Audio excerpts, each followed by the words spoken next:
Hi, I'm Ashley Hardaway, and over the years, I've been fortunate enough to travel to some amazing places. And because of that, I've heard my fair share of great travel advice and terrible travel advice. So here is my top list of travel advice you should probably ignore. I suppose the horror movie industry hasn't done hostels any favor and they've garnered themselves this type of ghoulish reputation, but I love hostels, especially if you're traveling by yourself. It's really economical. You could connect with other backpackers and talk to the local owners about what to see in the community. So I definitely recommend staying in hostels. Love them. I understand that people don't always trust online review sites, but I think by doing that, you're setting yourself up to spend the whole first day in a city wandering around looking for a room, especially if it's during the high season or a festival is going on. So I always at least book one night in a room, and then if I hate it, I'll spend the next day looking for a place, but at least get to the city with one night.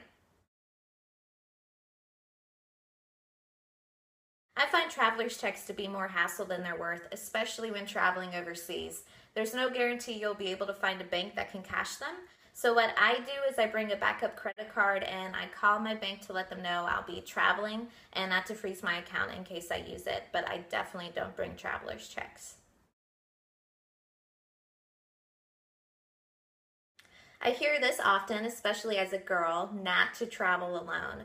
I think by doing this, you're doing yourself a huge disservice. Traveling by yourself is the best way to explore a city because you can make it yours. Suddenly, your itinerary isn't attached to somebody else's. And I also think you learn a lot about yourself as well as the culture. So I definitely encourage traveling alone, especially when you're young. The one that's always the oddest for me to hear is not to eat the street food. I think that that's so sad because my favorite part of traveling is experience the culture through their food.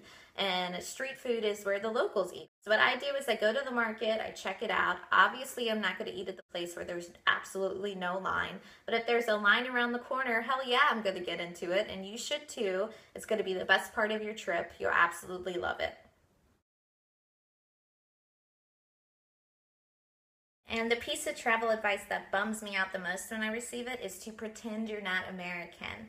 I think you're doing America a huge disservice if you do that when you travel. Traveling is such a unique opportunity. It's a great way to fight some misconceptions that people have about this country. When I travel, I think of it as an opportunity to practice citizen diplomacy and to show that Americans can be culturally sensitive and respectful. And I hope you use that opportunity too.